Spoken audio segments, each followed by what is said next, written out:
Alright, what's going on, guys? Trev back again, here to bring you another video. This one's going to be doing a fun type of video, going to be giving my thoughts on this recent cryptocurrency craze, and in general, Bitcoin.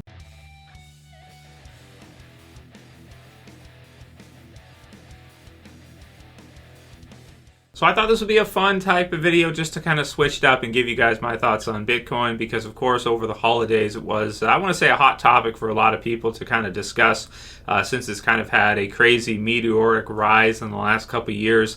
And you have a lot of people, you see news articles all over the place with people, getting rich if they bought Bitcoin in whatever year, whether it been, anywhere between really 2009 when it first came out and was released and maybe 2013, you get these people that even if they bought like a few Bitcoin, the value has just absolutely soared, which is pretty crazy. And then you get the articles where people bought a couple, Bitcoin or maybe a few hundred or something, and then lost the wallet or lost the computer that they were stored on. I saw one where this guy was like trying to get a landfill so he could go through and try to find one of his old computer towers to see if he could find some Bitcoin that he junked, right? So imagine how bad that would suck, right? So pretty much this is my history of Bitcoin. If you guys don't know, I work in computers, so I get to see this stuff, not on the cutting edge, but, I get to see it when it's in the market. So I get to see, this stuff when people are actually, using it and hear about it from clients, customers, this kind of deal. So my first experience with Bitcoin, the first time I saw it was probably, I want to say about 3 or 4 years ago, under the worst set of circumstances. So basically, it was being used by what's called ransomware, which is basically a computer virus to extort money. What this software does is really bad. This is nasty stuff. This is like super villain, like Unreal, movie kind of stuff that somebody had the idea, it was probably the Russians, somebody in Russia, right, to create a virus that would basically go through people's computers, lock up using encryption all of their files, and then demand a payment be sent to them through this thing called Bitcoin, which I was like, what is this? Like how, and then, you look it up online, you kind of find out about what cryptocurrency is and what Bitcoin is. So the first time I saw it, it was being used for, the worst kind of possible use you can think of, is to basically ransom, is payment for a ransom to give somebody a decryption key to get their files back. So you can imagine that at first I was like, I hate this whole concept, this whole thing of cryptocurrency just in general, because of some of the possible uses for it. However, there are, of course, there's more illegal activity is done using the US dollar, I would think, than probably any other currency. So you can't hate the currency because of what some people were using it for, but it was just this kind of niche internet thing where you could use cryptocurrency to pay or Bitcoin to pay for things and send large amounts of money easily in a manner that was not so easily tracked. So it's not that easy to track. Nowadays, there are some coins that are more sort of harder to track or more kind of hidden and secure, such as Verge and Monero, that are I don't want to say virtually untrackable, but so far the authorities, even if something was to happen, would have a very difficult time, if not not be able to kind of track where the transfer is going almost at all. So fast forward to the end of 2017, getting started for 2018, right around the corner here. Bitcoin has just to the moon. It has soared in price. It's gone up from when I first saw it at 200. I think it was like $250 was the first time I saw it. And now it's at like 15,000, Canadian. It's like over $20,000 per Bitcoin. So these kind of returns are absolutely astronomical. They're crazy, right? You get people that are, they just bought a few with a few $100, or maybe they put $1,000 into it 3 or 4 years ago, and now it's worth like, like hundreds or something, even millions in some cases, depending on when they got in. So it's really, really crazy stuff. So it's basically the whole market cap for cryptocurrency as of today is almost at 600 billion. It fluctuates, it goes up and down, but basically it's being adopted as pretty much a new asset class. So you're actually seeing this thing. There are, it's starting to be traded. There are futures and things like this going to be added. 2018, it's probably just going to get bigger and bigger and be added more and more more and more to exchanges and to people's portfolios, so they can go ahead and buy some Bitcoin or buy some cryptocurrency as part of their investment portfolio. So it's pretty crazy. I've seen a lot of news articles where there's some people that are selling their houses to buy Bitcoin and things like this, and just going all in, going nuts. So, so I'm not a financial advisor. I can't give financial advice. Let's get that out of the way right away. But, I mean, for me, I'm looking at this saying to myself, like, okay, this thing, I mean, who knows what the future could be for cryptocurrency, for Bitcoin. It's pretty exciting because some people are calling it the internet of money. They're saying that this thing could go, hundreds of thousands of dollars per Bitcoin. The market cap could surpass gold. It could be, who knows, up to over 7 trillion, which would mean that it would be like, over 10, like 12, 13 times. And who knows, the sky's the limit, higher than that even, because there's really no reason to think it would have to stop if it was to pass the market cap for gold. Comparatively, with this kind of digital age and kind of the future, it kind of being this cool new sort of idea and this cool new thing, internet money, so to speak, who knows, it could soar even past that. So people are kind of losing their freaking minds, right? So at least at the end of 2017. So is it going to be some kind of like of a fad thing? Is it going to be something where people are going to start getting out at some point? There are some people getting out now, but of course, even if there's quite a few that are getting out, a lot more people are trying to come in. You have Coinbase, which if you don't know what that is, I'll put a link to it in the description.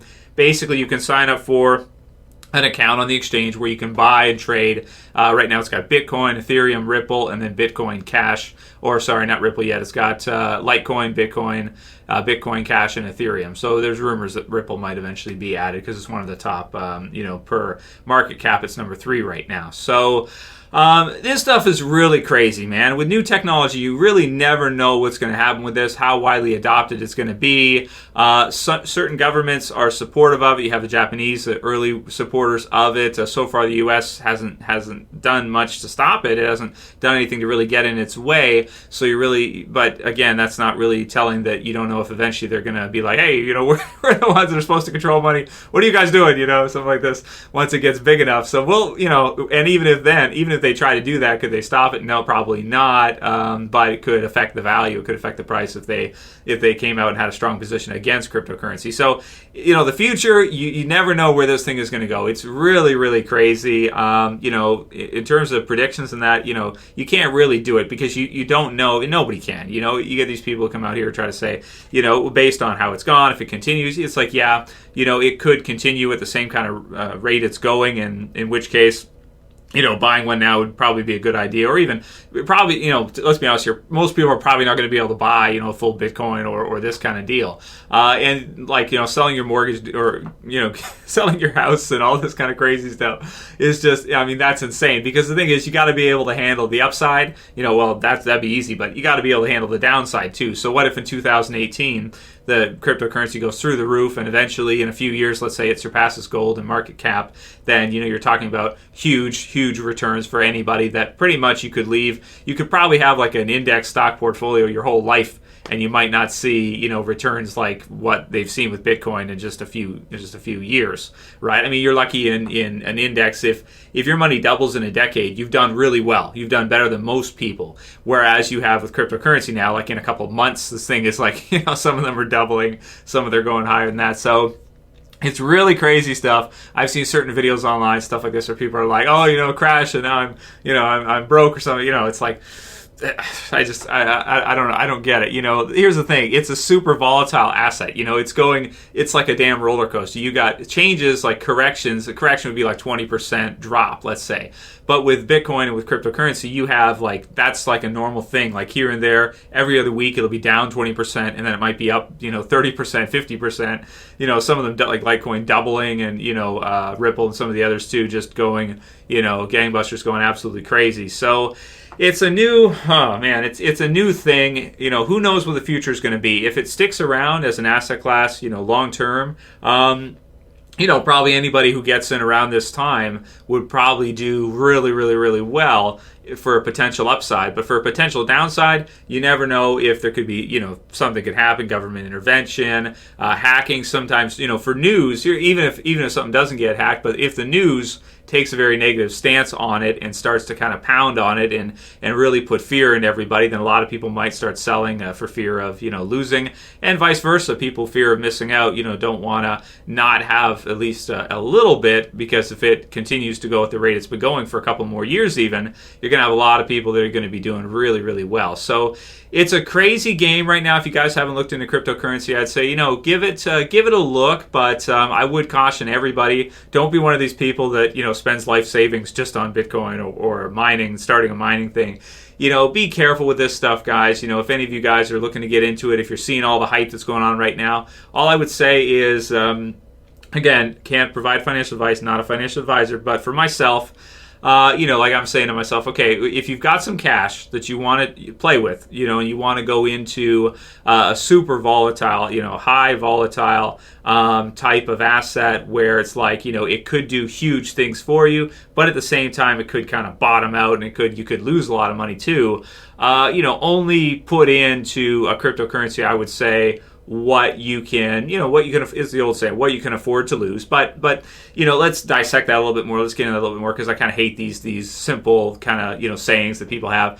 If it goes up, great. If it soars, great. So you might want to have some exposure to it. Maybe like, I don't know, under a few percent. Let's say you go like let's say you got some saved cash, or you got some money, or you got a portfolio with index, let's say a pension or something, and you want to take like, maybe 1% of the overall. Because I would even say like that's not more risky, because you're adding a new asset class which is totally decoupled. You could have the stock market doing great and Bitcoin doing bad, or you could have stocks, let's say stocks go down in 2018, or these other assets don't do well, but then you have crypto soaring.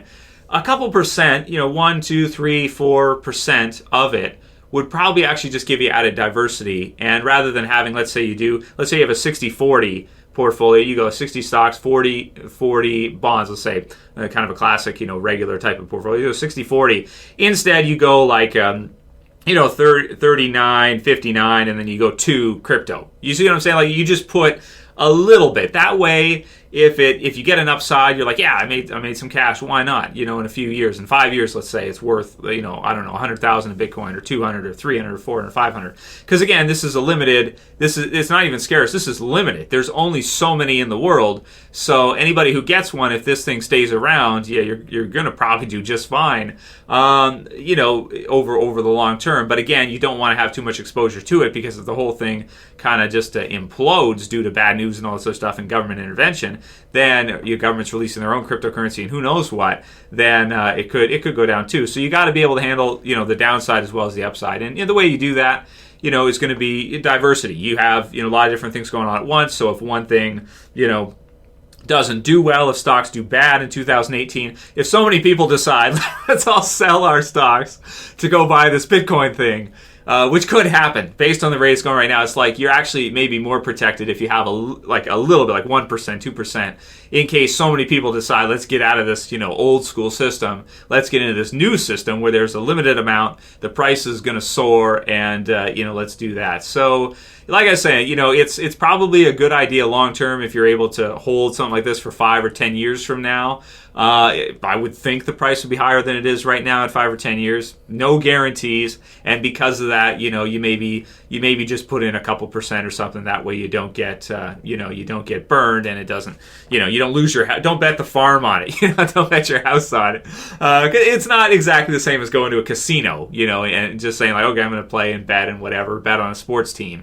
It's a new technology, so it's something where it's like, I think there's more substance to it than saying I'm just going to go play blackjack and see what happens with all my money, right? But if you had a little bit and you were like, okay, let's see where this technology goes, let's see if this does become the internet of money or the new money, then having a little bit of exposure to it, I think is going to be a great idea. So, it brings in some interesting questions, being able for people to send money so easily. If you're able to transfer thousands of dollars quickly without a bank that's not easily traceable with your phone or something, like imagine this is kind of a scary future, right, guys? If you have people that are able to go, okay, here's $10,000 on my phone, here's the amount on your phone, and they're able to transfer between each other, it's like, whoa, that's kind of scary. So there is some value in having money kind of locked up in like, a bank or a pension or something like that, where you have a limit, you have things like this.